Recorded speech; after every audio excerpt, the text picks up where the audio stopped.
Hey everyone, thanks for joining Just Us Chatting. I'm Tamara. And I'm Michael, and today I wanted to share something that we found. Jordan Peterson tweeted or shared on his Facebook page or in a Facebook account a Medium article by Mark Ledwich, who says, "We have been misled about politically incorrect YouTube."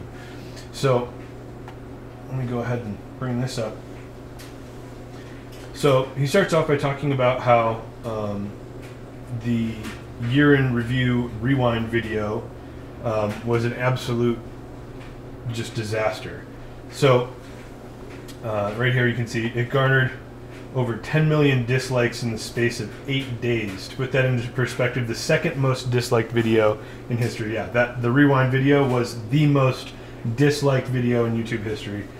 Wow. And the second most was Justin Bieber's song Baby in 2010, which managed to achieve just under that amount in the space of 8 years. So wow. The absolute, like, it's viral, and it's viral hatred of that video, you know what I mean? So it was swift and vengeful. So here we go. Speculation as to why the video is so badly received included a recent article by Kevin Roos of the New York Times. He argues that the video was trying to please two separate audiences: creators who want to see the breadth of YouTube's output reflected back at them, and advertisers who need to be reassured that the platform is a safe place to spend their money.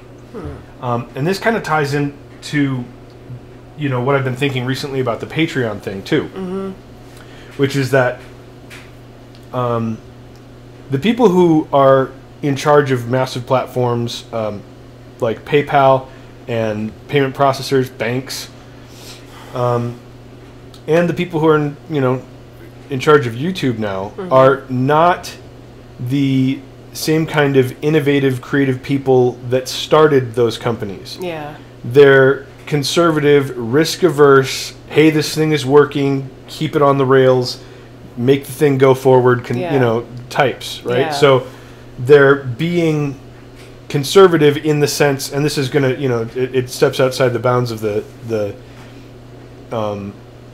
culture wars terminology of what a conservative is, but they're being very conservative about what they allow on their, what they want their image to be. Yeah. Right.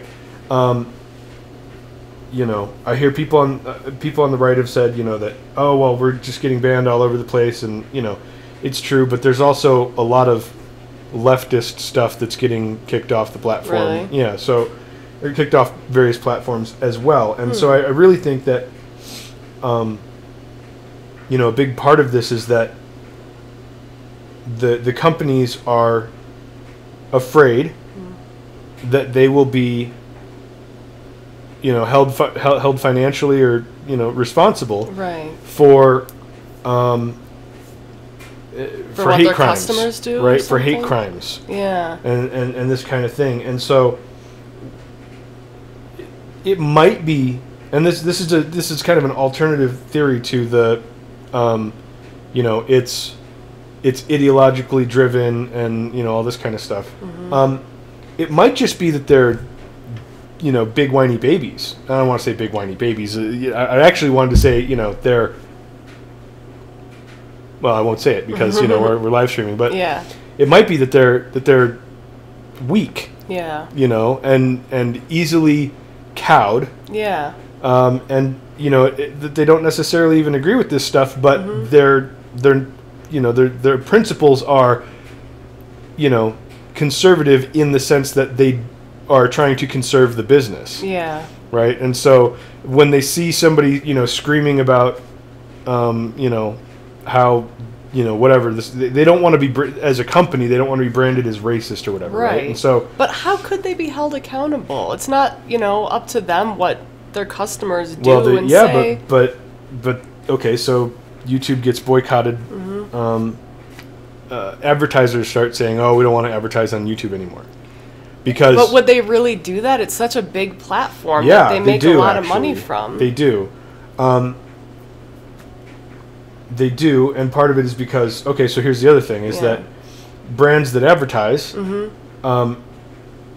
again, you've got the same type of person. They're being very cautious about, what's about how their brand is perceived. You know what I mean? And so even if it's not legal, right? It's in the case of, Starbucks, for example, right? When those two guys got kicked out of a Starbucks for, sitting there and waiting. Well, the cops got called on them, right? Right. Wasn't it? Yeah. So when the lady called the cops on this, then they shut down all their branches nationwide and had, like they had race sensitivity training. Right. Basically. Yeah. Which is fine. They can do that if they want to, but it's an example of that kind of like, okay, this one person did this one thing, so as a company, across the nation, we're going to shut down for a day and we're going to make this big show of, doing our due diligence as far as, and so. And to be honest, a company like Starbucks, that was huge in the news. People were not rioting, but people were definitely angry, and we're angry about it. Yeah. And that's the other thing. When you're talking about a brand, you're not talking about, rational discourse. You're talking about how do people feel about your company. And it's so messed up because it's like one employee messes up and everyone's pissed off at Starbucks. Like everyone's yelling at them as if they're this horrible company. It's like it's one employee. It's an individual who works at Starbucks. And why aren't you yelling at that person, know? Yep. And then they got the conservatives on their side at one point because they were like, well, we're going to let the laws decide whether or not open carry can be, is acceptable in our stores. And, we're all over the nation, and some places it's more or less acceptable. And we're not going to be the arbiters of that. We're going to stay out of the politics of it. And the conservatives were like, right on. And then later on, I think they were like, yeah, I don't know, maybe we shouldn't have open carry on any of our stores. And conservatives were like, screw them. Rah. So it's like everyone's getting dragged into this culture war. Everyone's getting dragged into the politics. Whether they want to be or not. Obviously, brands don't want to be associated with politics because, by and large, because it cuts like half of the nation out of your like out of your customer base. If people are that, it's a huge financial hit if you're like known. If you're known as a progressive brand and you have room to grow, right, in the progressive arena, that's great. But if you're like Walmart, right, your job is to serve everybody. So if you take a conservative stand or a progressive stand, right, you're cutting half of you're cutting your customer base in half. You know what I mean? So it's really rough for these people to be in that situation. Everything's politicized now, but so. People actually did pull off of YouTube. Lots of brands decided we're not going to. Because of their because YouTube was because YouTube was getting a reputation as an anti-PC right wing, Really? Yeah, as kind of a right wing platform. Because of some of the videos that people were making and putting on the platform. Probably because it's. I'm going to say by and large, okay, for whatever reason, we know that more men than women are on YouTube. Yeah. Right? It's the platform skews male like 70-30 or something like this. It's pretty wide. Yeah. So for whatever reason that is, it's kind of culturally, it's kind of a more masculine cultural space than the progressives are comfortable with. You know what I mean? Okay, so it's about there's and not just like masculine whatever, but like it's individualist, right? I mean, the name of the platform is YouTube, right? It's like you are the star. You know what I mean? So it's like. It's very much an individualist platform. PewDiePie is one guy, right? That's what the whole thing about PewDiePie versus T-Series. It's one guy versus like a production company, like a real like corporation. And so that's why everyone's like, subscribe to PewDiePie. Which, by the way, subscribe to PewDiePie.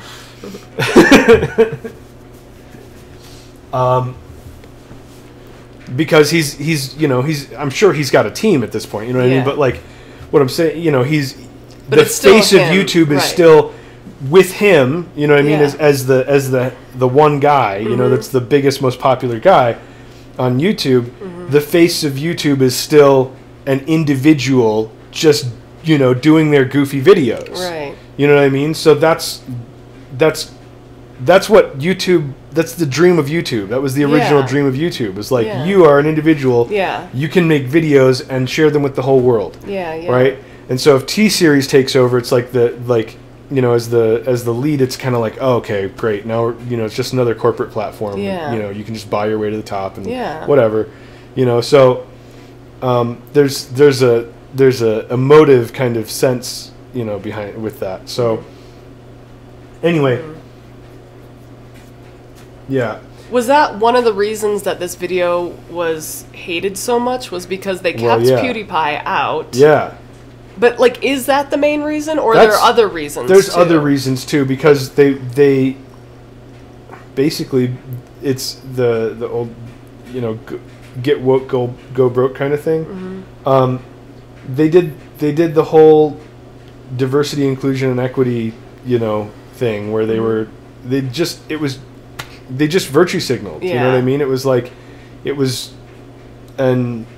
and they kept out some, you know, major players. Yeah. The fact that it was ridiculous that they didn't mention PewDiePie because he's like the most subscribed to. Well, not just that, but the battle between PewDiePie and T-Series is like the huge thing of at least the fourth quarter of 2018. Yeah. So for that to just not be even mentioned, for PewDiePie not to even be in the video anywhere, was ridiculous. Yeah. It was like this obvious hole in the middle of the. If you go to a movie and you're watching a movie and like there's just a big hole in the screen and you just like pretend you ignore it, like nobody ignored it. You know what I mean? It was like it was just obvious that they were that he wasn't intentionally leaving him out. Right. It was like it was one of the hugest stories of, you know, YouTube stories of 2018. So it's like how does that not get in the video somewhere at least? People were really, you know, kind of upset that, and the obvious reason there is because PewDiePie was smeared by mainstream media as, you know, some sort of alt-right person. Yeah, because, you know, or like he was like in, you know, like dog whistling to Nazis or something like this, you know. But really, what he like recommended some videos of various YouTubers, one of which before that even it was just he was like he did a he actually put on a uniform. It was actually a British military uniform, but he was like doing like fake Nazi stuff. Okay, and he's a jokester. And there was this thing going on where, well, okay, we talked about this recently too, where we didn't talk about this on video recently, but we talked about it in person. Yeah, where you can pay people in Venezuela or around the globe to do pranks, basically, right? On Fiverr, a lot of Fiverr people. So you can, and you know, to videotape themselves doing ridiculous things. Yeah. So did someone pay him to do that? No. You know, he went on Fiverr or some platform and paid someone $5 or $50 or some amount of money, whatever. I don't know how much. But he went on, you know, one of these platforms and paid someone to, you know, hold up a sign that said "Gas the Jews" or something like this, or something. Okay. You know, something ridiculous. Okay. I guess he didn't think it would happen. Yeah. Like, but the person did it. Yeah, I guess the person did it, and he was probably called him out as being the person who paid him to do it. No, I mean, I think he put it on this video. Like he had it. But the point is that people in different parts of the world have different cultural contexts. If somebody's willing to if you're living in Venezuela right now and somebody's willing to give you $5 or $50 or whatever to put a sign up, you're going to do it, right? But like your survival is more important than any kind of But if you're Swedish, you grew up Swedish, you know what I mean? You're steeped in the history of World War II. Your culture is like vehemently anti-Nazi, you know what I mean? Like, to you, that's kind of a ridiculous thing that nobody would do. It's like, would somebody actually do this? Right. Well, yeah, somebody will. Yeah. Right? So I don't think that he was, well, first of all, I don't believe that I just, in no part of my brain do I think that PewDiePie wants to commit genocide against Jewish people. You know what I mean? Like, he's just a trickster. He's a jokester. He's a goofball. Like, You know what I mean? I just don't think that that's the case. And so, anyway, the mainstream media smeared him as a Nazi and as an alt-right supporter, and dog whistling to white supremacists and all this kind of stuff. And the guy's got 76 million fans. Yeah. Probably like more closer to 50 at the point that this all started happening. Yeah. But like, which again, okay, so this guy's not a Nazi. Subscribe. Yeah. Because it's like, I guess in some way it's like we're all banding together as kind of individuals against these ridiculous corporations and political narratives, political operatives, corporations and political operatives that are being stupid and ridiculous. Yeah. As we should. Yeah, I think we should, So when they start, oh yeah, he's an alt-right, whatever, it's kind of like, hold on. Yeah. And this is the problem, right? Because as soon as they call someone an alt-right or whatever, now anyone who's like anywhere to the right of like Bernie Sanders, right, is alt-right. Or they have to immediately, if they hear the word, if they hear someone called alt-right, it's like, if you have half a brain, you have to actually go and like check them out and find out if they're really alt-right. Yeah. You know what I mean? You have to go and figure out if this person's actually like a racist or something. Yeah. Because it's just like, it's thrown around like, it's like losing nothing. its meaning. I mean, even Nazi and white supremacist, like the terms it's like, oh, this guy's a white supremacist. They're losing their meaning. Now unfortunately I have to go look this person up. Right. Because I'm so used to being lied to. You know what I mean? So like the immediate like thing is to be skeptical about it, because it's like, probably not. Maybe occasionally it's true, but pretty much not very often. Yeah, and I mean, there's not to say that there's, you find some people, obviously, you look them up, you're like, all right, like, I can see why someone who's like really far left would call this person, a white supremacist. I understand, I get what they're kind of saying, and that, they're,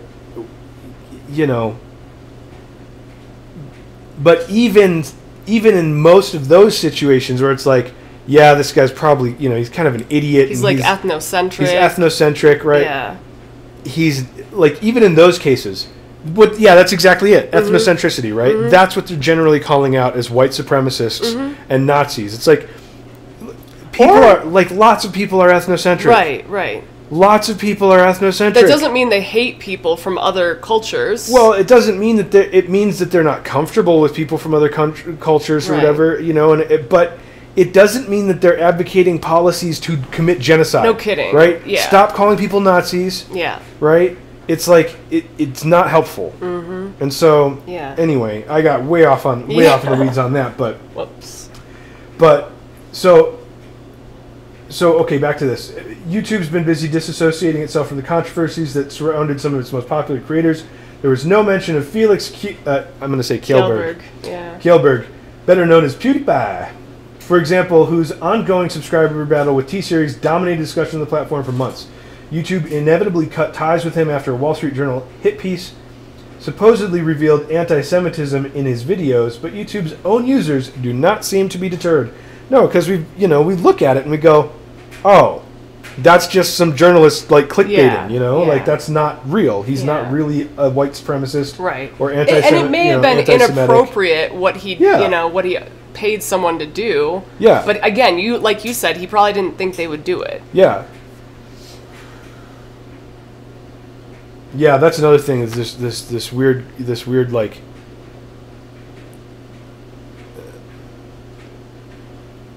Well, I'll leave that alone. There's these. This is the fact that there's like these strange cultural. There's a certain kind of Eurocentrism in the left, right?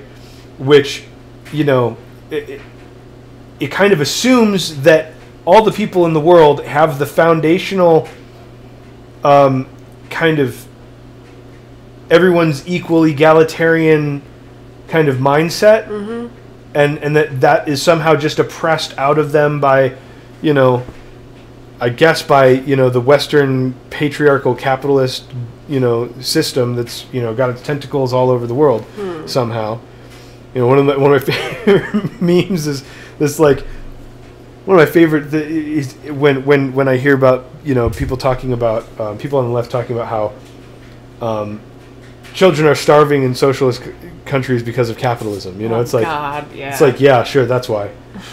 But yeah, so there's this weird idea. I think on the left, they've got this very egalitarian mindset, believe everyone's the same, which in some ways is true, and in other ways obviously isn't. You know what I mean? But they ascribe that to everyone around the world, and they say that anyone who's, you know, kind of acting badly, right, is actually just doing that in a way because they're a victim. You know, they're a victim of imperialism, or they're a victim of racism, or they're a victim of patriarchy or whatever, right? It's like, and so they're well, when it boggles the mind when you see leftists, you know, talking about Islamophobia. You know, it's like I can't mention the fact that women are stoned to death for being raped. Yeah, I can't mention that, or I'm Islamophobic. Yeah, basically. Right, like yeah, that's silly. It doesn't compute. If that was happening in the Christian faith, right? If it was happening in the United States, it wouldn't fly, right? Like obviously, no kidding. But if I say that actually happens, just by stating the fact, yeah.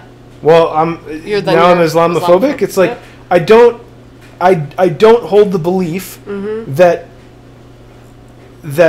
Muslims in America are trying to make it legal to stone women in the streets. I don't hold that belief. You know what I mean? There might be some though. There might be, you know, but there might be some Christians who, you know, want to, you know, have the Ten Commandments, you know, inscribed on the front of the White House, and you know, a big cross on top of it. You know, that might be the case. Yeah. But it doesn't make me go, oh well, you know, then that means all Christians are bad, right? Right, and it doesn't, by the same token, make me think that all Muslims are trying to stone women in the streets. Right. I don't think that. Okay, but I do recognize that it is true that women are stoned to death in the streets for being raped in some countries, right? And it's not Christian countries, right? Right. So there's, you know, that's in the scripture, and it's observed in places, right? You know what I'm saying? Like that's a problem. Yeah. But you know, we can't even talk about it. So that is, very disconcerting. You know what I mean? Like I'll tell you, like this is a weird thing to say. I don't think anyone on the right is going to like the fact that I will say this, right? But the human being who is throwing rocks at the woman who got raped has the same intrinsic human value as a conscious being, right, as anyone else. Oh, yeah. Okay? So that part of equality is true, right? But as a society, we should punish that person for being evil. Right. Right? Yeah. That should not be allowed. Like, that's wrong. Yeah. Yeah. That's, I mean, it may seem kind of like, you know, inconsistent, but no. But I think that's true. Yeah. For a lot of people, that would be hard to swallow. Like, wait a minute, he's got the same human value as everyone else. Like, yeah, actually, you know, he's maybe just brainwashed by his religion. There's an individual. I believe in, you know, the individual human soul, and everyone has one, and that none of us has the sight of God, for you know, to use a Christian term, right? None of us has the sight of, you know, like the wisdom, the omniscience, you know, of God. Yeah. Right. So we don't have the right to destroy human souls, you know, or in some sense they're all valuable because they're all seeds that were planted by God. You know what I mean? Like in a kind of right. So doesn't mean they shouldn't be punished, right? But it doesn't mean. Here's the thing, though. It doesn't mean that. So if that's the case, then so does the woman being stoned, right? And so he's wrong for what he's doing to her. Yeah. Right. And you know that's true. But there's still so one of the things that's important about the American system is that even murderers have to be treated as if they're humans. Even murderers have to be treated as if they're, you know, as if there's something divine about them, right? Which is why, you know, somebody commits murder, and they're convicted of it, we put them in a cell, and we give them food. Right. We don't treat them like, you know. Yeah, we say you cannot do. We can't risk having you in society anymore. Yeah. Right. But we'll still give you food and water. Right. And reasonable accommodation. Right. You know, something to sleep on. We're not going to freeze you to death. You know. You get access to a library. Right. You get weight machines. Right. I mean, like. In some ways, you could say that they're treated too well. And you know, getting into the death penalty or something, that's a different conversation. But you know, I mean, the point is there. Yeah. So we treat everyone with human decency and respect. Right. Even if, right, there's built into our structure of law is a respect for the divinity of the human soul. Right. So that's important, and it's impressive, I think. Yeah. We got way off track again, but you know, that's what we do. Yes, we do. In more general terms, there's a widespread perception of the platform is a hotbed of unsavory ideologies and groups, in particular the far right. And obviously advertisers are not too keen on having their ads placed next to extremist content. The rewind controversy is indicative of a larger issue at YouTube, which is trying to promote itself as a bastion of cool, inclusive creativity while being accused of radicalizing a generation of young people by pushing them towards increasingly extreme content and allowing reactionary cranks and conspiracy theorists to dominate its platforms. But, and here's where we get into the interesting stuff, is this picture accurate? Does the YouTube platform incentivize extreme right-wing content? Roos references a study that has been widely cited in the mainstream media as proof that the platform provides a breeding ground for far-right radicalization. This is the report by Rebecca Lewis of the Data and Society Research Institute, one which Vox, Wired, and The Guardian have accepted wholeheartedly. It and this is the list that, I don't know if you remember, Rubin and Shapiro and other people were, a lot of the intellectual dark web. Were they on that list? Were on the list.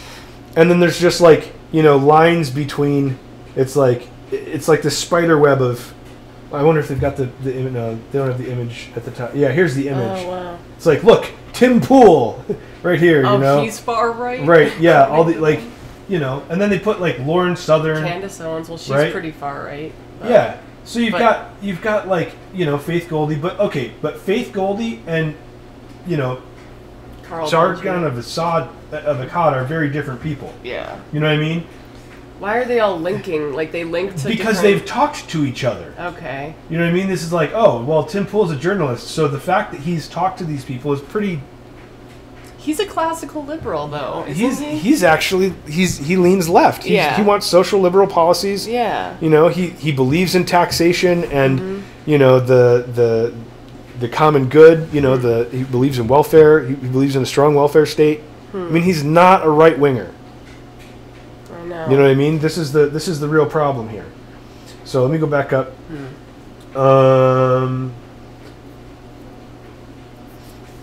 So yeah, of course, there's leftist mainstream media who just kind of go, yeah, obviously, of course, it's all, you know, all these people who are, you know, saying, all these people who are saying we're censoring them are just, you know, these terrible Nazis or whatever, right? They're all, obviously, there's this horrible thing that's happening where other people's voices are being heard.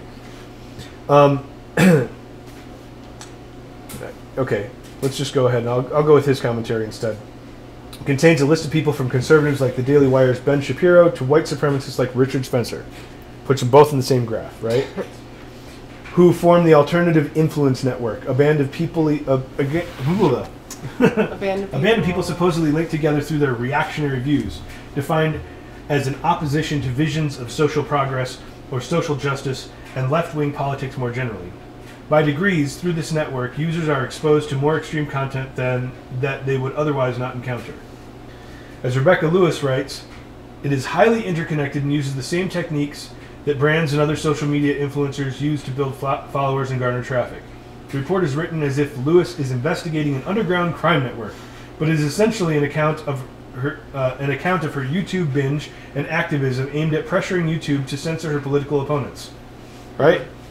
The platform needs to not only assess what channels say in their content, but also who they host and what their guests say.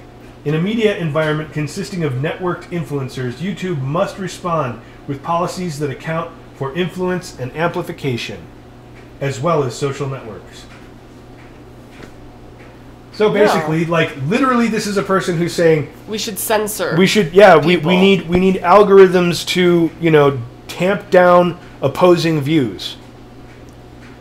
Like, how else can you read that?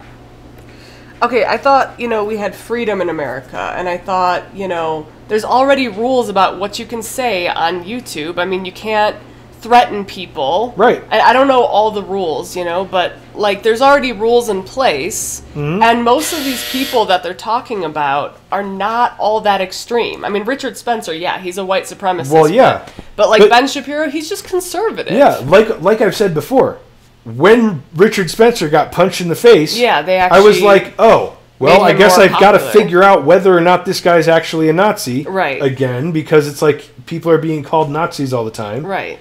So then I looked him up, and I listened to him for about 30 seconds, and I went, oh, okay, he's a Nazi. Yeah. And that was it. I was done. You know what I mean? Like, you don't have to listen to that guy anymore. Yeah. Yeah, you get to listen to it. Like, and that's the thing. Like, it's not like people who don't already think this way are being turned into people who think this way. Right, exactly. Right? It's not like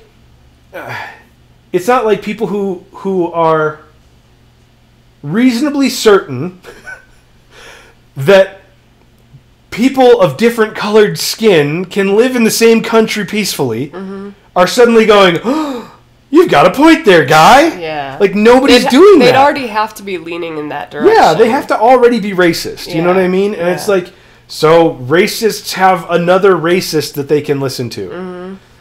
Like, that's never happened before. Yeah.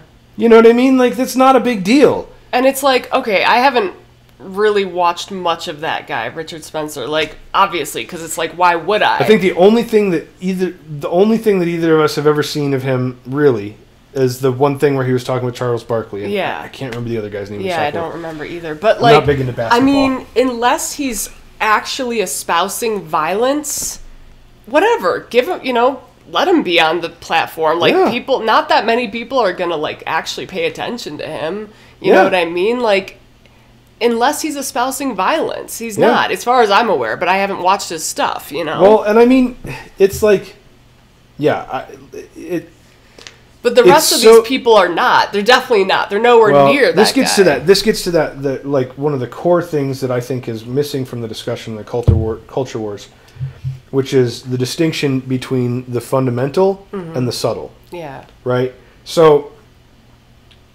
the left has this idea that, you know, allowing things to be said in public contributes to a culture in which, you know, violence occurs. And this is true, right?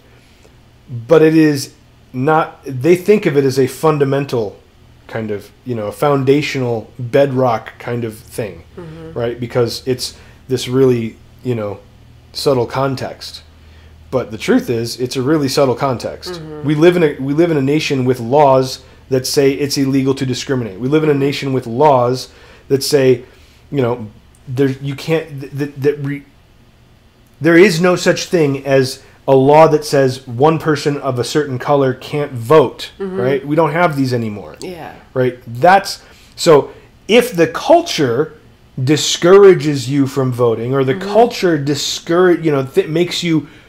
makes people think of you in a certain way, right? That's more subtle because the laws still aren't preventing you, right? Yeah.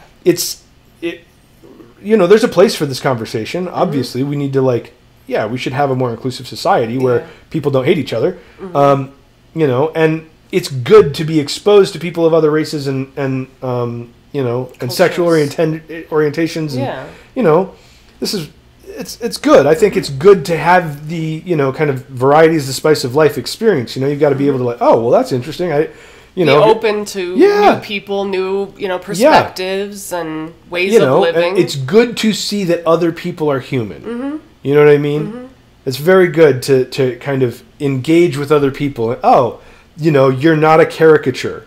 You know, wow, there's real, you know, there's a human being, you know, that is there. Yeah. You know, and so that's, you know, I think that's good.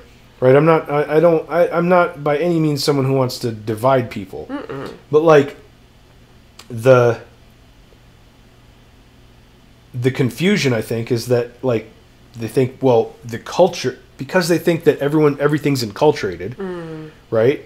They think that if the culture is, thinks a certain way, that's the foundation of what things become. Things aren't entirely enculturated. Yeah. Not everything is a matter of culture, right? My parents told me to be a certain way. I told them to, to get screwed because I had my own things that I wanted to do, right? Like I was raised differently than I am now, and I think that's true for almost everyone. Yeah. You know what I mean? It's because we see things in the world and we go, yeah, that's true. Mm-hmm. You know what I mean? Or no, that's not true. Or no, that's not true. You know what I mean? Or I don't want to be like that, or I don't want to live like that. And we make our own choices, and that culture influences us, right? There are frameworks, that we think inside of, and that's true. Mm-hmm. But it's not as foundational as the legal framework. So when you start, advocating for laws that treat people differently based on their race or their gender, right, we have problems because you're confusing the fundamental and the subtle, right? And I think that's a huge problem, and I think it's one that nobody's talking about in the IDW or, that's a major like category conflation, right? Like it's just a level, right? There's the foundation of the house, right? You don't want to move that around unnecessarily, right? Yeah. And the leftists think that the culture is the foundation, right? So they're trying to shape the law to fix the culture, right? And it's the wrong way to go about things, because the culture changes. The law is a lot harder to change than the culture. Yeah. Right? I mean, from the law, the difference in the legal system that we're in right now, from between now and like when George Bush was in office, isn't really that significant. I mean, there have been some there have been some major things, but like it's not that significant. The difference in the culture between now and like 5 years ago is insane. Yeah. It's insane. Yeah. Culture changes way faster than the law, right? So you don't want to make laws like that's like oh, I'm gonna like put a new bone in my body, because I don't like the way my hair looks or something. It's ridiculous. You just get a haircut. Yeah. Nobody's saying don't get a haircut, but like you don't need to get like bone grafts. Yeah. It's just a stupid way of going about things, and that's a problem. Yeah. So, way off topic again. And we're almost out of time. But we're running out of time, huh? Yeah. So let's see here. So this alternative influence network below was discovered using the snowball approach. Start with a small list of channels and then watch any visitors judged to be part of the same network. The size of the squares indicates how much they are a conduit to other influencers, and the connections represent guest appearances and collaborations between the channels. And it's like, so where's Dave Rubin? Yeah, and Peterson, I don't see. Oh, there's Jordan Peterson. Where? Towards the top. There he is.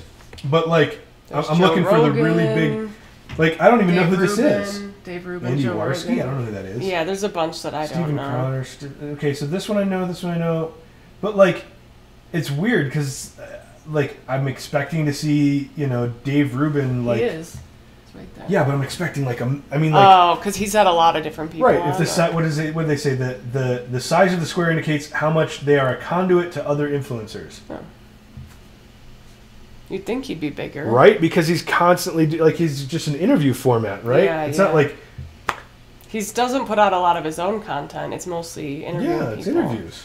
Anyway, it is irrefutable that there's a large amount of right-wing and even far-right content on YouTube, but Lewis's research seems to be premised on the blurring of distinctions. It finds links of association between people like Spencer and mainstream conservatives and places them all under the same extremist label, despite the fact that their views may diverge in fundamental ways. The report perceived, and that is so true. This whole like guilt by association nonsense is out of hand. Yeah. It's completely out of hand. Places them all under extremist label. Despite the fact that views may diverge in fundamental ways, the report perceives collaborative influence to encompass debates and disagreements, in which case it could equally conclude that influential people network with their influential opponents in order to debate ideas, and is that a bad thing? But the report does raise important questions about YouTubers that are left unanswered. Or YouTube. Are right-leaning commentators more influential on YouTube? Do the incentives of the YouTube platform guide users to more extreme content? Is the reactionary right a useful political label? Here's my own recreation of the network diagram that fixes some of the problems with Lewis's research and focuses more on the YouTube platform itself, as opposed to a biased collection of political commentators that Lewis deems reactionary. I highly recommend looking at the interactive version, which lets you search for the connections and influence of individual channels. Right? So, there you go. Joe Rogan and the IDW. Right? And then right and, atheists and skeptics, positive center, libertarians, partisan right commentary, left commentary. Late night comedy. Yeah, this is... Looks fairly accurate. This looks a lot more like, looks much more reasonable. Yeah. Joe Rogan and the IDW have huge followings. Philip DeFranco has a big following, right? Late night comedy. Lots of people watch it. Yep. I I don't think we should be censoring. You know what I mean? Like, unless it's truly someone espousing violence, I just don't think we should be censoring people on YouTube. I agree. I don't think we should be censoring people on YouTube. I don't think we should be... The thing with Patreon, where the money, the money behind the platform is potentially... Patreon itself, for caving... If whether Patreon is caving to the payment processors, or the payment processors, or they're just happily going along with payment processors doing it. Yeah. They've made several indications that the payment processors behind their platform are pressuring them, to not have certain kinds of speech on their platform. And then Jordan Peterson the other day shared an article, mentioned a website that is designed to pressure financial institutions into changing their terms of service. Really? Yeah, towards a social justice ideology. So they're this is one of the reasons that I kind of like the idea of I think that regulation needs to be in place when a service is so fundamental, right, to the fabric of our society, that a person, you can't consider a person free without that. Yeah. Right? I don't think a wedding cake qualifies as something that you can't be considered free if you can't get someone to build, bake you a wedding cake. I think if you can't get someone to process payments that other people are trying to give you, right? So I want to run a business of some kind. I want to tell stories online, whatever it is, and somebody wants to give me money for that, right? If your business is processing payments, right, between free individuals in a free market, if that's your business, you should not be allowed to discriminate. No kidding. Because if you can discriminate on whether or not people can process payments, you're talking about destroying lives and destroying businesses. Yeah. Wedding cakes aren't the same thing. You know what I mean? Like, if I were a baker, I'd bake a cake for somebody. You know what I mean? But anyways, there's lots more bakers than there are payment processors. Like, there's a few major payment processors. And they've got a huge amount of control. Like, they're making buku bucks, whereas these bakers, it's like, okay, it's the inflection point. It's the if you're a payment processor, you're a bank or whatever in a capitalist society, you're like right at the fulcrum of power. Yeah, you know what I mean? Like, no kidding. So, I do believe in free markets, but I also believe in free societies. You know what I mean? So I think that I believe in individualism, and I think that the internet is one of the greatest tools we have towards the an individualist future. But I also think that we can't allow these massive institutions to dictate whether or not individuals can process payments. I know. This could be a longer conversation. We are running low on time. Yeah, we've got to go. All right. We could definitely talk more about it because there's so much, Do you want to take a break for a second? Yeah. Yeah? Yeah. All right. Why don't I read a little bit more of this? Okay. And all right. Yeah, let me read through this. I'll read it loud.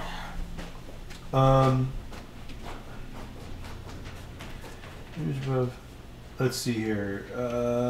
In the image above, each YouTube channel is represented by an individual circle placed so that channels with mutual recommendations cluster together. The size of the circle indicates the number of views received during the year. A recommendation is the appearance of another channel's video in the recommended video sidebar that YouTube generates unique to each video and user. So, unique to each video and user means that this is only accurate for your data? Is that what we're saying? Because you're getting this, I don't know how you do that multivariate, but these recommendations are how YouTube as a platform exercises its influence over what videos people watch. It is public, easily quantified information that can be collected automatically.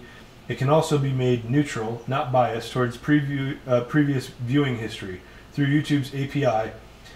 This is the interface people use to interact with YouTube through other software. I did not record guest appearances because that tells us little about the influence of the YouTube platform itself, and it's difficult to reliably collect. There are a few caveats with my approach. I only included channels with significant focus on cultural commentary or politics in the United States, which have more than 10,000 subscribers. Some judgment was required to find and classify channels. A detailed description of how that was done, source code and data is available here at a link. Some political channels may be missing. Unfortunately, there's no way to reliably amalgamate all political channels. Given the supposed existence of shadowy right-wing networks dominating YouTube, the results are surprising. These are the three most important lessons that go against what we've been told about YouTube's influence. 1, the left dominates views, the right has more channels. Well, that's not surprising. I expected to confirm my belief that the right dominates YouTube, which is probably because they have larger and increasing number of individual YouTube content creators. But the data shows that YouTube is predominantly left-leaning in terms of total views for 2018 due to political TV pundits from mainstream broadcasters such as John Oliver and Trevor Noah posting their content. Okay. So that's really interesting, actually. What that means is that the leftist content on YouTube is basically corporate. It's mainstream corporate narratives. That's what's, dominating the left because, on YouTube anyway. And then the right is actually individuals, and little channels and small businesses that are running their stuff on YouTube because they're trying to have conversations the way that leftists think people should have conversations, like, real people talking about real things, and this is bizarre. I don't know if you caught that last part. No. So the left dominates views, but the right has more channels. Really? So what's going on? I expected to confirm my belief that the right dominates YouTube, which is probably because they have a larger and increasing number of individual YouTube content creators. Right? So there's a lot more content creators that are right or lean right. Yeah. Right? But the data shows that YouTube is predominantly left-leaning in terms of total views for 2018 due to political TV pundits from mainstream broadcasters such as John Oliver and Trevor Noah posting their content. So the left is, the majority of the views on YouTube are left-leaning. But there's more right-wing creators. But the majority of the creators are right-leaning. Right? So, like... Interesting. It's very strange, right? It's like, okay, people watching YouTube... What it says to me, what I was just saying, is that that the leftists are basically following a corporate narrative. They're just like, yeah, the comedy guys, and that the right is having a real conversation. There's like, and the other thing that's not surprising about that is that the right wingers are the entrepreneurs in this sense, right? They're the ones who are, okay, well, I'm gonna, take action, and the left is the ones who are like, somebody else take action, like somebody should take action, right? So they're watching, and the right is doing. Yeah, a lot of the people though that they're calling right wing are not necessarily. Yeah, that's the other thing. So like, how's the data being? We're in the midst of a crazy cultural realignment right now that has to do with a shift towards postmodernism, and away from fundamentalism. We had quite a strong fundamentalist culture in this nation for quite a while, and it's still, I think there's still more fundamentalists than there are radical progressives. And certainly probably more fundamentalists than there are actual postmodernists. You know what I mean? Like people who... So that gets us into the whole thing with, like, there's the postmodern elite, right? And they're kind of like egalitarian thing. And then the people who just use their platitudes for their own personal power, right? Which is totally different. It's like Wilbur talks about in the 60s, where there were, some people who were in the anti-war movement who were genuinely concerned with the plight of people in Vietnam, who are being bombed, and they should have the right to, their own autonomy. Their own autonomy, and to determine their own, destiny as a nation. And, that's a very high-minded way to go about things, right? And then there were the majority of anti-war, those people were leading movements, right? But the majority of anti-war protesters were just like, yeah, screw the draft. Can't tell me what to do. So... It was more about their personal freedom, right? It was just power. It was their own. It was their own red mean kind of. My life is my life. You can't tell me what to do. It's like they didn't care about the people in Vietnam. They just didn't want to go to war. Exactly. So and I can't blame them. I can't blame them, but that's not the same thing as a high-minded, kind of philosophical, universalist, compassionate appeal to why these, and reasonable appeal to why these people shouldn't be being bombed by our troops. You know what I mean? It's different. But they get kind of glommed together. They get glommed together, and they still do, right? You've got people on the streets who are saying, fuck the police, right? And then and then you've got people who are making reasonable critiques of the way that race acts, as a filter for how we see black people and how that influences police encounters, in minority communities. They're making reasonable critiques about that. Like they're really important, But the people most of the people who are just, throwing rocks and like lighting things on fire, are not thinking that way. Right. They're thinking, fuck the police, right? You can't tell me what to do, and screw authority. It's like more, entirely. So that divide is constant in progressive politics, or it's pretty constant in progressive politics. Anyway, so we've got a lot of people who are going, Trevor Noah, and I like him well enough. I don't like him as much since he's been on the show. Yeah, I liked him I liked him better before he was on the show, when he wasn't involved in the Although I haven't watched him that much since, but I liked him when he wasn't a mouthpiece for leftist politics. He was funny. He was funny, and he was actually really funny. Born a Crime was hilarious. Hilarious. Yeah. I mean, wow. Yeah. That was great. Yeah.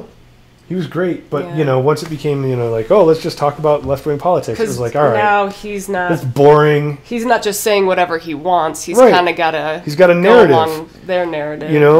And so these are narrative, and this is what's interesting about this to me. These are left-wing narratives that are backed by corporate money, right, to promote political agendas, right, political politicians, political ideas. And that's the progressive thing, and that's what most of the progressives are engaged in. On YouTube, it's like huge amounts of views. More there's only a few little creators that are doing this. Little creators, a few creators that are doing this stuff, and they're corporate. And they're getting tons and tons. They're getting the majority of views on YouTube. And there's just this plethora of independent voices that are all being lumped in as right-wing reactionaries, right? And that's the real. I think that's what I'm getting from this is really interesting, and that's why these people, like Dave Rubin, a married gay man who's Jewish, well, nominally, Jewish by birth at least, is not practicing, I guess, but he's getting lumped in as like this, right-wing figure. It's silly. Yeah. But, we're this is the thing that the postmodernists are really great at, is kind of redefining the frame. Right? They're kind of like, okay, well, let's deconstruct this, and now it's part of the reason they're starting to use words like harm for words, and ideas. Right? Because they want to medicalize and legalize. They want to put everything in legal and medical terms, right? So that it's like, no, there's harm. Harm is something that you can sue someone for. You can sue someone for doing harm. Yeah. Right. Actually inflicting harm. Right. Generally physical, maybe psychological, but that's a little bit more of a slippery slope. Yeah. Yeah.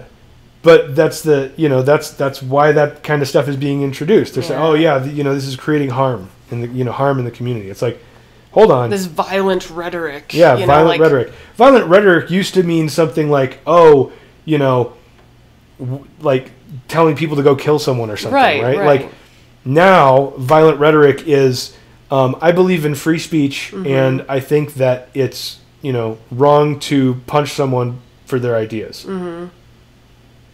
That's providing cover for Nazis now. It's like, we're living in it's ridiculous. Yeah. So okay, but this is but yeah, that's really important. I think that there's so many individual creators who are like little guys. Yeah. You know what I mean? Who are on YouTube, who have a few thousand or 10,000 or whatever, several thousand followers or subscribers, and that makes up the majority of the content creators on YouTube. Whereas, and then there's like big money politics. Left, and it's weird that big money politics is coming from the left. You know what I mean? Because they're against big business, aren't they? Yeah, they're supposed to be, but like, there's this obvious corporate, illusion. There's this obvious kind of corporate narrative that you like. All of the late night TV shows make the same jokes. They have the same political ideas. That like none of them are different. Right, they're basically like they're the NPCs, right? Like they've got the same. Yeah. They're propaganda. Yeah. You know what I mean? They're just the same. They're all boring. None of them have anything interesting to say. Yeah. It's like you could. It's basically like you put in a quarter and get their jokes. You know what I mean? It's like out of a machine. It's so ridiculous. Orange Man bad, it's just like, okay, well, sure, like I don't like Trump either, but like, can you come up with something original to say, please? Like, say something interesting. They're so boring, but it's being pumped into millions of houses across the nation, by a corporation, Yeah. And then, you know, all the individuals who are freely expressing themselves on the internet are being called right-wingers. Yeah. And, you know, like reactionaries and these, you know, it's like actually these are the real revolutionaries. Yeah. These are the real individualists. Yeah. You Yeah, know we're in a mean? world where like up is down, Yeah. right is left. Yeah, this is know? very Orwellian. Yeah, it It's really is. crazy. So what's number 2? YouTube recommendations are left, right, neutral. Huh. This diagram shows the number of views in 2018 for each political category, left, and the recommendations as a portion of those views, right. Overall, recommendations are politically neutral, which is counter to the charge that the YouTube platform favors the reactionary right. So Yeah, I would almost think it'd be the opposite, that YouTube would favor more of the left. So, oh, well, that's interesting. So, okay. So basically, viewed and received. So recommendations. So this little path across is showing basically. See, this is why this is interesting. The center. Look at this. The center is actually moving more left. Like people. This is, you know, okay. So there's recommendations, Yeah. and then there's whether or not people actually clicked on them and viewed that stuff, right? And so, like, the left is huge. Like, there's a lot of views there going on and a lot of recommendations. Yeah. And the vast majority of people who are on the left and seeing, you know, are seeing recommendations for things on the left are clicking on things that are on the left. So, Yeah. echo chamber. Right. Obvious, right? Same thing's true on the right. There's not as many people on the right watching, but the majority of people who are on the right click on things that are on the right to watch. Right. People prefer what they prefer. People in the center basically are looking at other center stuff or left-wing stuff and very little right-wing stuff. Right? Because if you look at how this is a very thin little line over here by comparison. Yeah. And the left is looking at a little bit of center stuff And like a tiny bit and of a very little bit of the right. right. But if you look at it as a proportion, this is the other interesting thing. If you look at it as like a proportion of you know, recommendations versus views, the proportion is even off. Like the left is almost entirely like it's like 70 to 80% watching just left-wing stuff. You know what I mean? And if you go like, okay, well, are they watching, you know, it's like 95% left or center from, you know, from people who are watching left-wing things. 90% of what they actually decide to click on is left or center. Whereas people who are in the center and watching center stuff are like 90%, also 90% left or center. Yeah. Right? Interesting. Very interesting, right? And then like people who are in the right, it's probably about 60% right. I would say it looks like about 40% of their clicks go to center or left. That's interesting. Anyway, 3, it's not clear that if the reactionary right, in quotes, leads to the far right. The claim that YouTube promotes more extreme views is tricky to analyze because the boundaries that separate the extreme from the merely controversial or unorthodox are subjectively determined. Yeah. Like, no shit, right? But my impression is that recommendations tend to flow the opposite way, from the less popular channels to the more mainstream. This supports what YouTube says about their algorithm. It favors recent popular videos. Based on your profile or the current video for anonymous access, it uses a predictive model built to maximize the likelihood that you will watch the recommended video to the end and enjoy it. Whether people are recommended more extreme content will depend on their viewing history, and even then, the preponderance of recommendations will be for popular mainstream videos. From reviewing the summary of recommendations between channels, it is clear that they reflect the polarized clusters of the people who watch them. It isn't clear, though, whether YouTube recommendations actively increase existing polarization. Some studies have shown the opposite to be true, that exposing people to opposing views on social media can, in fact, increase polarization. For example, showing a Young Turks video to a Ben Shapiro fan might just as probably make them think worse of the left than better. Yeah. It's true. It's so true. Yeah. You know? Dave Rubin seems to be at the center of the media discussion. Or of the meta discussion around political YouTube. The data, well, he should be. Mm-hmm. You know, but that doesn't make him a right winger. His idol, the man he recently interviewed, is Larry King. Mm-hmm. You know what I mean? Like, Larry King talked to everybody. Larry King talked to... Yeah. And that's how Dave Rubin wants to be. Like, he wants to idol, you know? Like, talk to people of varying viewpoints. Yeah. So, I mean, he set out to be at the center of the political discussion, but not to...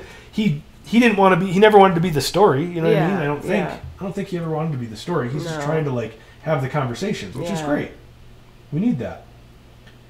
The Data and Society report shows he's connected to a white nationalist through mutual guest Carl Benjamin. Oh my God!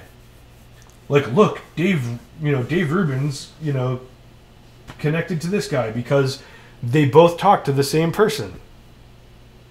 How silly is that? You know, we've got there's 7 degrees of separation to, like, anyone on the planet. Like, this has, like, been a thing forever. Yeah. You know, you can basically connect yourself to anyone you want to if you go through seven connections. Right. You know? Mm-hmm. So, this is silly. Yeah.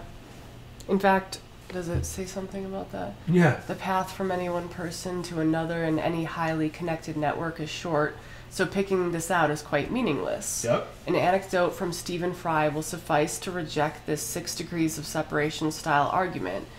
When the evening was over, Alistair Cook shook my hand goodbye and held it firmly, saying, "This hand you are shaking once shook the hand of Bertrand Russell." "Wow," I said, duly impressed. No, said Cook. "It goes further than that. Bertrand Russell knew Robert Browning. Bertrand Russell's aunt danced with Napoleon. That's how close we all are to history, just a few handshakes away." Yeah. To frame this in a more meaningful way, does Dave Rubin have recommended videos that lean more towards white nationalism? Here are the recommendation flows through the Rubin Report channel. The Rubin Report. Right. Daily Wire. Joe Rogan, Daily Wire, PragerU, Stefan Molyneux, Steven Crowder. Right. To the Rubin Report. So people who are watching right-wing stuff. Mm-hmm. I wouldn't even necessarily call Sargon right-wing. Yeah. I wouldn't call Joe right-wing either, but Daily Wire is, right? Steven Crowder is, right? Steven Crowder is. Yeah. You know, PragerU is libertarian-ish, right-wing conservative. They're conservative libertarian-ish. Yeah. You know, this is, so, okay, but I wouldn't necessarily, well, okay, good, because he's kind of purple, right? They've got him as kind of purple. Mm. So, Joe Rogan, but I think Sargon's kind of purple too. Anyway. So then the Rubin Report, and then what are they recommended to? The Daily Wire, Joe Rogan, Jordan Peterson, right? Jerry Clips, Fox News, Turning Point USA. So it's like most of them are going to Pangburn philosophy. Okay, so most of these are. It's like coming back out to, the recommendations are recommending the same things. Yeah. It's not like it's going somewhere else. Yeah. The report both recommends and receives viewed recommendations from centrist and far-right channels, despite identifying it as a classical libertarian.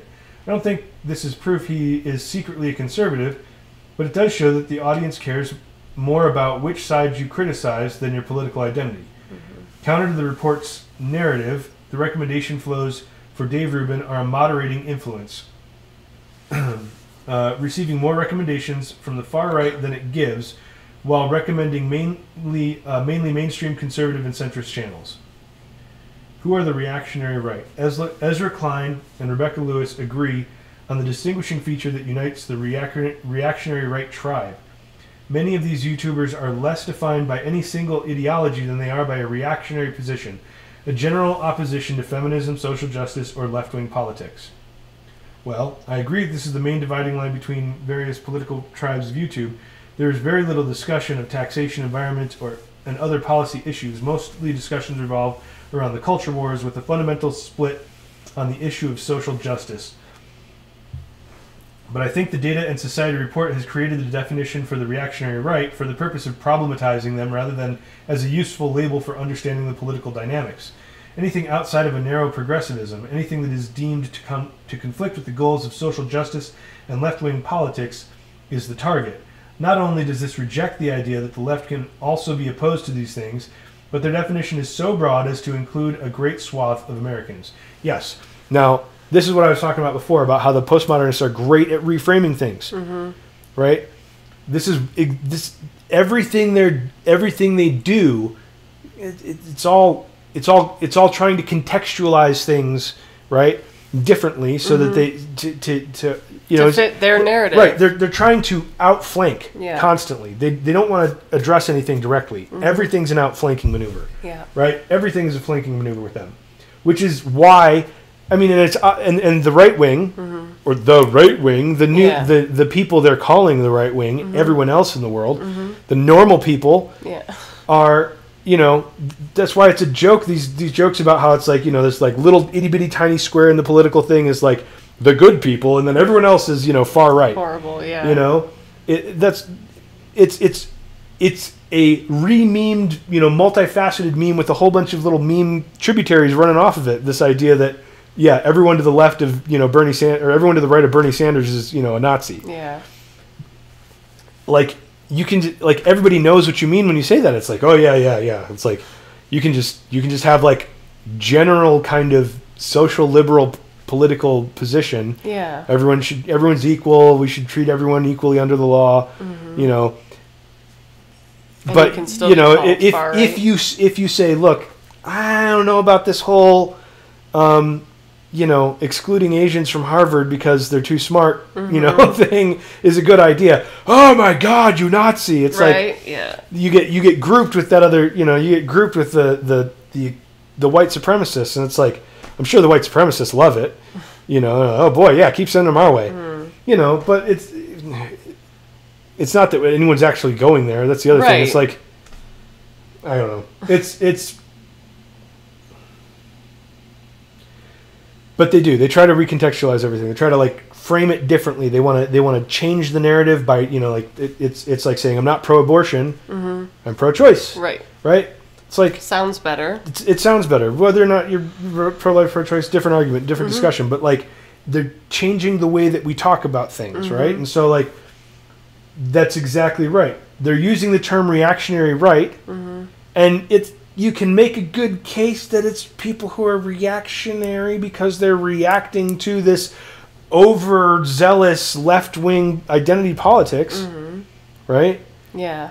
But if anyone who reacts to an overzealous left-wing identity politics is reactionary right, and then you use that as equivalent to alt-right Nazis and racists, and you kind of it's this whole let's create a box called reactionary right, make it technically correct if you're speaking from the far left, then they're to the right of you and they're reacting to you, so the reactionary right. That kind of makes sense, right? And then we kind of say reactionary right, and put that all related to the alt-right and related to Nazis and related to white supremacists and related to racists, and make all these guilt by association comments about anyone who opposes this radical left-wing identitarian politics, then all of a sudden you've got this, this monster to fight. It's like, people aren't monsters. It's you got normal people in the world who don't think that we should be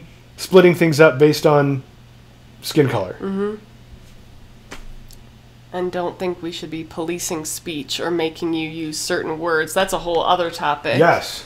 That we should be preserving the legal primacy of the individual and not subjugating it to group identity. Right? Yeah. That we shouldn't be that there's something important about the fact that we make that we in the West we make a distinguishing line between the importance of the individual and the importance of the group that they're from. Right? We say, look, that may have some bearing, maybe there's, whatever, but you as an individual are responsible for your own choices, right? And free to make them. You know what I mean? When we start talking about, well, you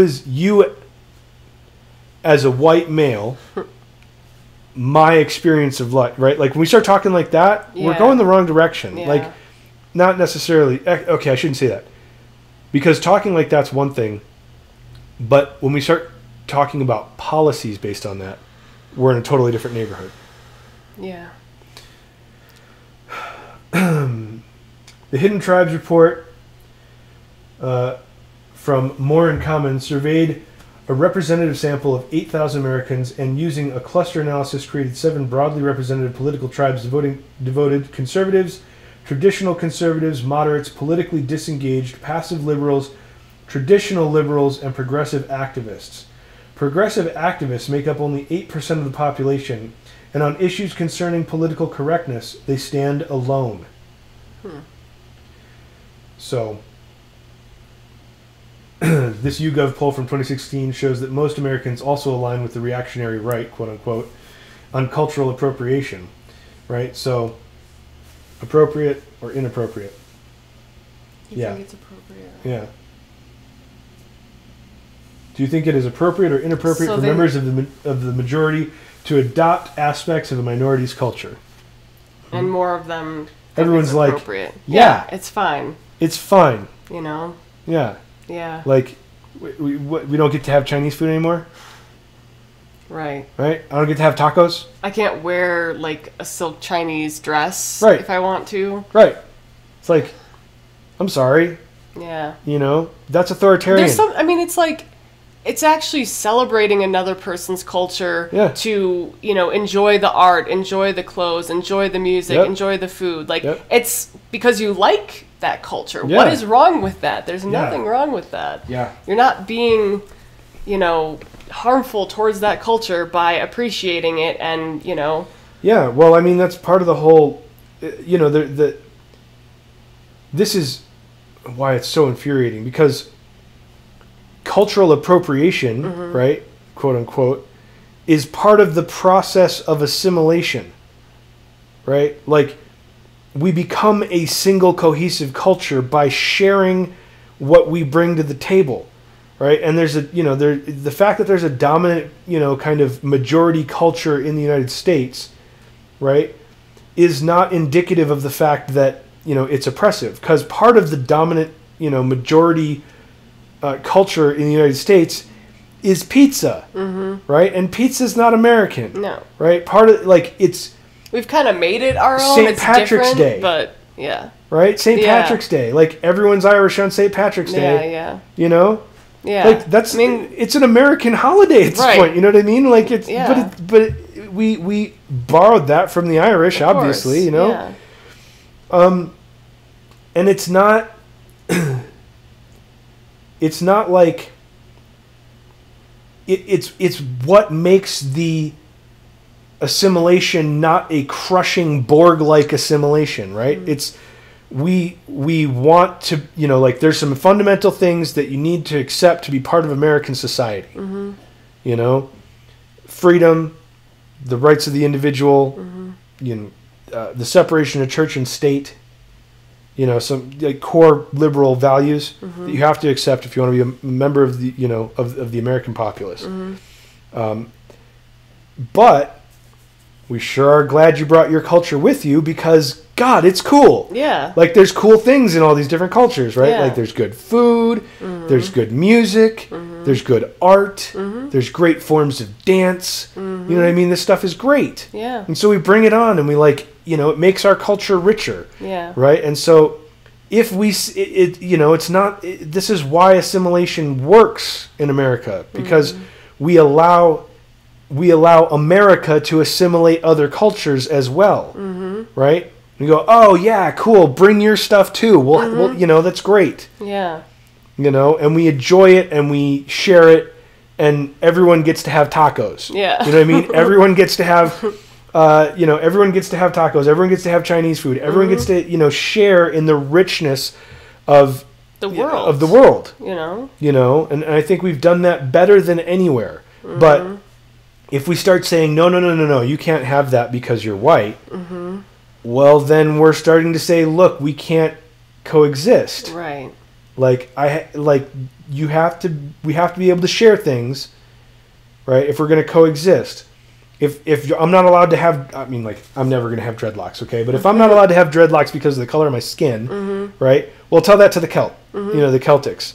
Tell that to people from, you know, who are Icelandic. I mean, there are dreadlocks in Viking history and in Celtic history. You know what I mean? And to say that we can't have that anymore, or that's not. I mean, and not that all the white kids who are trying to wear dreads are, you know, being like, yeah, I want to be a Viking. Right. No, most of them are like, yeah, I want to be, you know, Rasta. Yeah. Right, or something like this. Right. We can't not share that stuff. Right. We have to be able to, like, appreciate that across racial lines. Like, if we can't appreciate that stuff across racial lines, we're moving towards a racist society. Yeah. And that's not the direction we should move. We shouldn't move into it like oh, well, you know, you can't wear your hair like that because of the color of your skin. Right? Like, that can't be the dividing line. So we gotta take Murphy out soon. We gotta take him out soon, I know. Although I do not believe that YouTube incentivizes extremism or that YouTube is predominantly right-wing, I still believe that the debate surrounding social justice issues could be less divisive. There seems to be a higher proportion of reactionary anti-social justice content compared to other platforms, and many YouTubers focus on the most extreme actions of progressive activists, unfairly labeling this as indicative of, quote, the left. Well, most of YouTubers are reacting to the issues of the day, especially when their outrage, when their outgroup does something outrageous. You also see the same from leftist YouTubers. Despite this, calls for censorship, such as are implied by the Data Society report, are intolerant, partisan, and extreme. Yes. Their targets include centrist and mainstream right commentators like Joe Rogan, Ben Shapiro, and Dennis Prager, and they offer no viewpoint-neutral rules of what an acceptable YouTube video is. The justification offered is that their videos are harmful. A concept that has crept so far that it is almost meaningless. Indeed, the harmfulness of a video seems to be a factor of the viewer's politics more than the video itself. Yeah. I think that's a dangerous take, actually, that the meaning is almost, or that the concept is almost meaningless. It might seem almost meaningless to you. The fact is that they're creating a new meaning for the word harmful on the left. Yeah. They're creating a new cultural understanding of what that word means. Kind of like that's problematic. Why it's, right. That's what. Well, this is worse because problematic is just okay. Boom. Right. It's, you know, it's harmful dispersed. Is even worse. Yeah. Harmful has like a deeper meaning. Anyone can have a problem, right? And anyone can be harmed, right? But like when you're talking about what does it mean to harm, like that goes into the legal. Right, that goes into the medical. That goes like deep into our cultural understanding of what it means. Like it's hurting, right? And you know, you can say, okay, well, you can say somebody is a problem. It's like, okay, well, yeah, everyone has problems. Problems aren't that big of a deal. Yeah. You can overcome problems, right? Like, oh, but this person was harmed. It's like, oh, wait a minute, somebody got hurt. Yeah, that's a different thing, right? It's a totally different thing, and they're taking that word and they're trying to infuse it with a new set of meanings. They're kind of indoctrinating the culture to this new understanding of the word harm. They're going to constantly, oh yeah, harm. You know, it causes harm. It was creating harm. It's these harmful videos. I just don't even know what is harmful about these videos. Like, I've watched a lot of Joe Rogan. Nothing. I've watched even a decent amount of Ben Shapiro. And, like, he's more intense than Joe Rogan. But Joe Rogan, it's like the guests he has on, like, they explore ideas. They discuss ideas. Like, I've never heard him say anything that's all that intense, you know? Or, like, I don't get what is harmful about it. Okay, so the left... I shouldn't say the left because it's not... The far left? I don't know. I would say the radical kind of the radical postmodern identitarians and the people who are kind of inculcated by them, into that worldview. again, they believe that culture is fundamental, right? Everything we're blank slates and we're, oppressed into the shape that we're in, basically, right? And so if you're oppressed by culture into the shape that you have, then, discussing ideas, well, that's discussing the way people are shaped, right? And so if you can just completely disallow certain lines of, thought, right, and completely, just make that absolutely unacceptable and just completely get it out of society, then if nobody's allowed to talk about that, then the culture changes and people won't be shaped that way, right? So they literally believe that it's causing harm that way, right? But but by using these words, they're using harm like this, they're trying to get us to agree. They're trying to make it known or make it reasonable or make it seem reasonable in the popular culture that words cause harm in this way, right? They're appropriating the use of the word harm. They're stretching the boundary of the word harm so that it can be used in this new way, so that they can create legislation based on the fact that words and ideas are harmful. That's the goal. Not everyone who says, "Oh, these are harmful things," understands that. Yeah. But that is, in fact, what's behind it. Like, no doubt. It's scary. They're stretching the use of the word harm, because harm, damages. These are legal terms, right? You're causing harm, right? You in court, in a civil court, right, or in legal court. If you're trying to.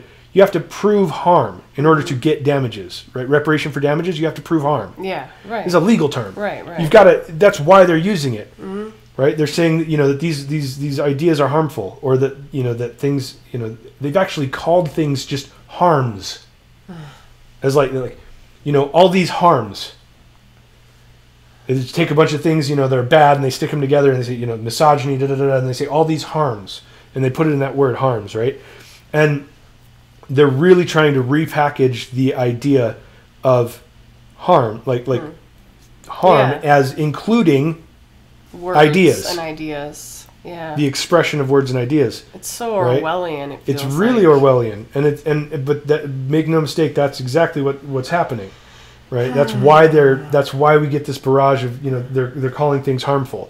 It's not meaningless, right? When he says that, I know what he's trying to say. I understand what he's trying to say too. But what I'm saying is, to anyone out there who's listening, who has these, who agrees on the culture side of things, that we need to protect free speech in the West. Don't think that this is that they're stretching things to meaninglessness. They're stretching it. That's a real problem with the Orwellian, kind of idea, is that words lose their meaning and they can mean anything that the authoritarians want them to. Yeah. That's what they're doing. They're trying to, make these words encompass whatever they want it to, so that they can say that's harmful. Right? And it's a great word. It's a great word to steal. They can squash opposing viewpoints by saying it's harmful. Right. Those are really the points where we need to stand and fight. You can't steal the word harm. I'm sorry, you can't have it. Yeah. Yeah. Right?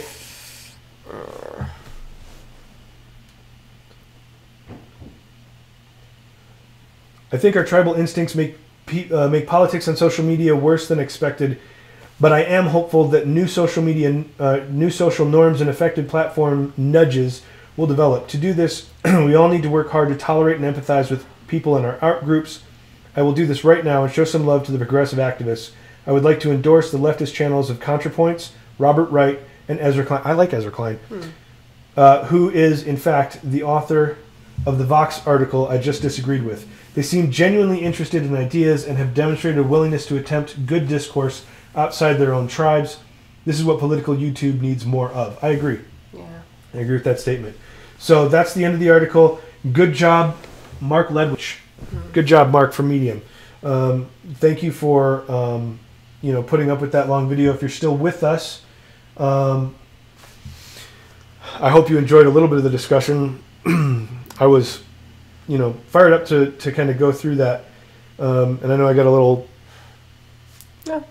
but passionate in some places, but that's okay. On that harm point, I really think that's important. Yeah. The idea that that's really the way that I think the postmodern left operates. They're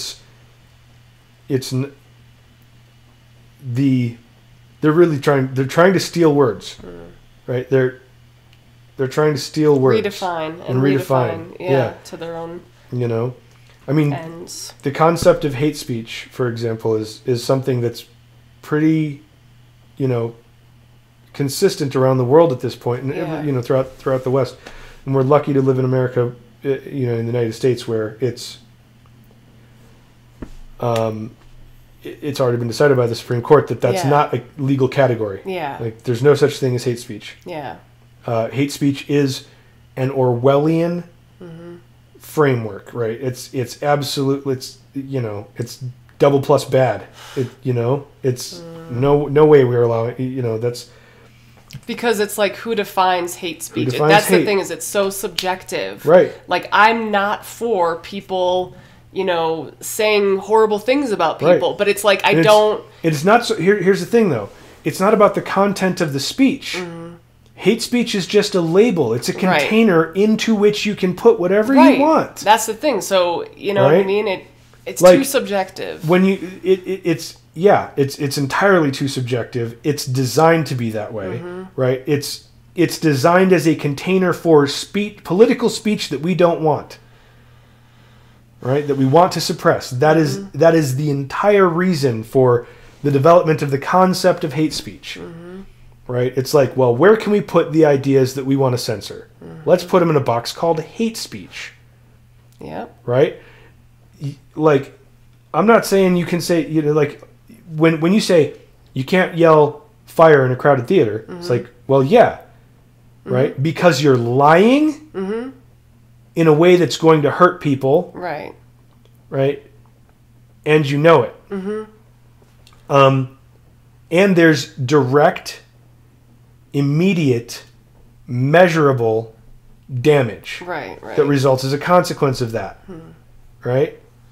So, if you can't measure the damage that's being done, if you can't tell me, like, you can't show me that people are getting hurt, and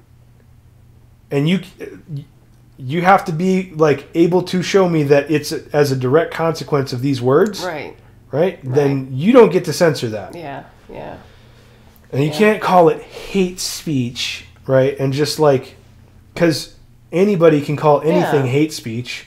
If you have hate speech, it just, as soon as you have a category called hate speech, you could put almost anything. You can put anything you want. Anyone who's in power can use that, right, to silence and smash and disappear anyone that they want to. Exactly. So I'm very glad that we live in a nation that doesn't consider hate speech a real category of speech or a real thing, and that the Supreme Court actually ruled on that. That's fantastic. I know. But they're trying to get around it, and that's what and that is really what this idea of harm is, right? When they say, oh, these things are harmful, they're trying to steal words that already have legal meanings, so that the legal conversation and the cultural conversation can intersect, and they can go, oh, okay, we can't allow people to be harmed. It's like, no. What you're really saying is you can't allow people to express ideas. That go against my own, basically. And I'm not, and I'm not saying that every activist, like, thinks this way, or like, I don't even think they understand that. You know what I mean? But it is an attempt to steal the word harm.